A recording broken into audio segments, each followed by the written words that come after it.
হিমন্ত বিশ্ব শৰ্মা মুখ্যমন্ত্ৰী কেতিয়াও হ'ব নোৱাৰিলেহেঁতেন। কথাবিলাক চিন্তা কৰি চাব আপোনালোকে।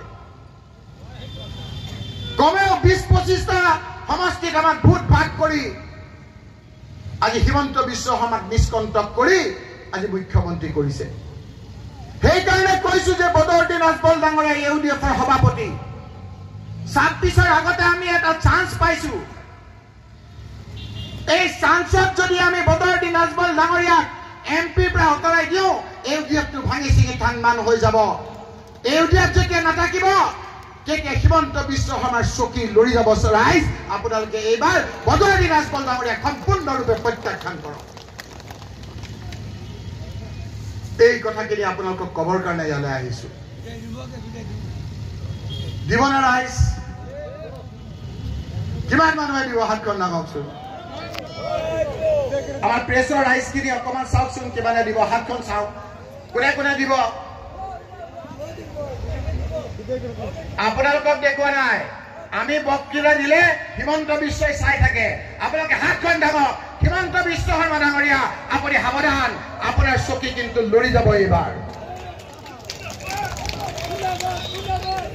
মানে সমৰ্থন কৰে আপোনালোকে হাতখন দাবকচোন। দিনতে ফৰ্মখন আনিব লাগে। ফৰ্মখন আনিব দিছিল নহয়, একদিনত গোটেইখিনি মানুহ গুচি গ'ল। দুখীয়া মানুহ ভাবিছে তাত ফৰ্মখন আনিলেই লাখপতি পাম, লাখ টকা পাম। আমাৰ দুখীয়া মানুহে গৈছিল, আপোনালোকে ফৰ্মখন আনিছিল, লাখ টকা পালে নেকি? পাইছে? এগৰাকী মানুহে লাখপতি পাইছে। ঠিক আছে, ফৰ্মখন লৈছে বাৰু, ফৰ্মখন ফিল আপ কৰিছে। ফৰ্মখন যি ফৰ্ম বনাইছে হিমন্ত বিশ্বই, আপোনালোকে ফিল আপ কৰোঁতে কৰোঁতে 5 বছৰ যাবগৈ, তেওঁৰ চৰকাৰ যাবগৈ, আপোনালোকে ফৰ্মখন ফিল আপ কৰা নহ'ব। আৰু কি কণ্ডিশ্যন লগাইছে জানে? কণ্ডিশ্যন লগাইছে আপোনালোকে জানে। এতিয়া আপোনালোকে হাঁহিব। দুটা ল'ৰা ছোৱালী থাকিলে লাখপতি বাইদেউৰ টকাটো নাপায়, হয় নে নহয় কওক? হয়, দুটা ল'ৰা ছোৱালী থাকিলে নাপায়। ঠিক আছে, দুটা ল'ৰা ছোৱালী থাকিলে নাপায়। হিমন্ত বিশ্ব শৰ্মা ডাঙৰীয়া, মোৰ এই দুখীয়া মহিলাই দুটা ল'ৰা ছোৱালী হলে লাখপতি নিদিয়ে। আপুনি আপোনাৰ 4 নম্বৰ ল'ৰা, আপুনি ঘৰৰ 4 নম্বৰ, আপুনি 4 নম্বৰ ল'ৰা কেনেকৈ মুখ্যমন্ত্ৰী হ'ল? আপুনি মুখ্যমন্ত্ৰী বাদ দিয়ক।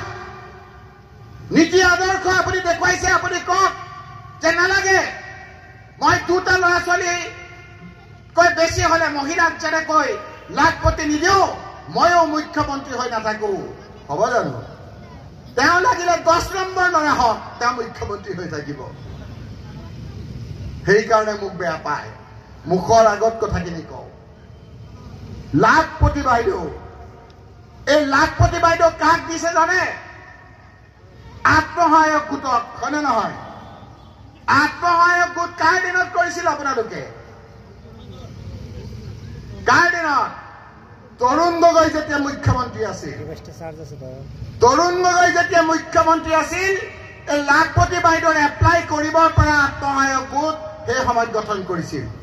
যেতিয়া তৰুণ গগৈ ডাঙৰীয়া মুখ্যমন্ত্ৰী থকা অৱস্থাত লাখপতি বাইদেউ পোৱাৰ নিচিনা আত্মসহায়ক গোট গঠন কৰিছিল, তেতিয়া পঞ্চায়ত মন্ত্ৰী কোন আছিল?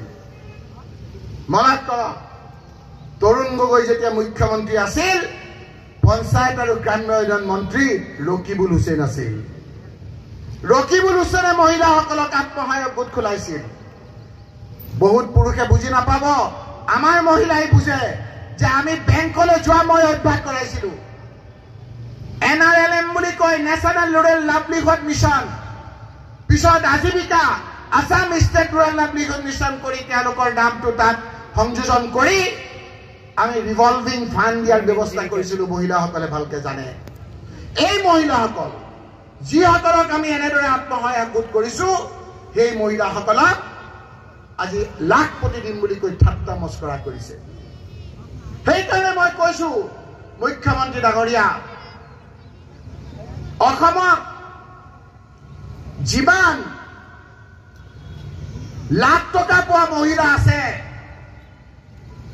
পুনৰ কৈছো, যিমান লাখপতি আপুনি আমাৰ মহিলাসকলক দিছে সকলোৱে বিজেপি আৰু ইউডিএফক ভোট দি দিয়ক কথাখিনি বুজিছেনে মহিলা আপোনালোকে এগৰাকীয়ে পাইছেনে লাখ টকা যিসকলে পাইছে সকলোৱে এজিপি বিজেপি আৰু ইউডিএফক ভোট দি দিয়ক আৰু যিসকলে নাই পোৱা কংগ্ৰেছক দি দিয়ক হিচাপ বিকাশ খালাস বাকচত ওলাই যাব কোনে পাইছে কোনে নাই পোৱা ঠগাবলৈ আহিছা মানুহক ঠগাবলৈ আহিছা মই মনত পেলাই দিব খুজিছো এনেকুৱা নিৰ্বাচনী সভাতে আহি পেলাই কৈছিল যে কংগ্ৰেছে বহুত দুৰ্নীতি কৰিছে দুৰ্নীতি পইচাবিলাক বাহিৰত থৈছে আমাক চৰকাৰ কৰিবলৈ দিয়ক সেই পইচাখিনি আমি লৈ আনিম আৰু লৈ আনি প্ৰত্যেকৰ একাউণ্টত 15 লাখ টকাকে দিম কৈছিল নহয় আমি চৰকাৰ কৰাৰ পিছত 100 দিনৰ ভিতৰত ঠিক কৰি দিছিল যে 100 দিনৰ ভিতৰত 15 লাখ টকাকে দিম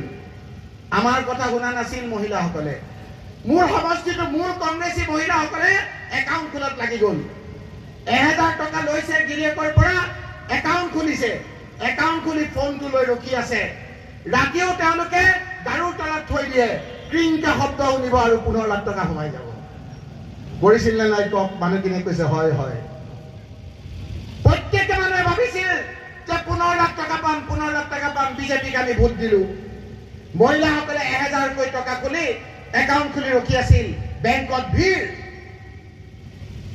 বেংকত একেবাৰে একাউণ্ট খুলি আছে 15 লাখ টকা পাব মোবাইলটো লৈ ৰখি আছে এদিন গ'ল দুদিন গ'ল 100 দিন গ'ল 200 দিন গ'ল 1 বছৰ গ'ল 2 বছৰ গ'ল 3 বছৰ গ'ল 5 বছৰ গ'ল এতিয়া 10 বছৰ যাব 15 লাখ টকা পালে নেকি আপোনালোকে ঠিক আছে 15 লাখ টকা পোৱা নাই 10 লাখ টকা মান পাইছে 10 লাখ পোৱাৰ এই লাখ কোটিটো এটা ঝুমলা কোনো ঝুমলিবিলাক নাপায় ৰাইজ মই মনত পেলাই দিছো সঁচানে মিছা ক'ব এই মহিলাসকলে যেতিয়া ফোনটো লৈ গাৰুত ৰখি থাকে ভাবে যে ক্ৰিংকে এটা শব্দ সোমাব আৰু 15 লাখ টকা হৈ যাব আজি নাই কালি নাই ক্ৰিংকে শব্দ নকৰে পিছত এদিন দেখিলে যে ক্ৰিংকে শব্দ কৰিছে ফোনটো চাই দেখে যে নাই 15 লাখ টকা পাই গলো পিছত চাই কি হাহাকাৰ যি 15 লাখ টকা পাম বুলি আমি 1000 টকাৰ একাউণ্ট খুলিছিলো সেই 1000 টকাৰ পৰা বেংকে 100 টকা কাটি লৈ ক্ৰিংকে শব্দ কৰিছে হয় নে নহয় কওক মোৰ টকা মোৰ মূৰৰ গাম মাটিত পেলাই মই পইচা জমা থৈছো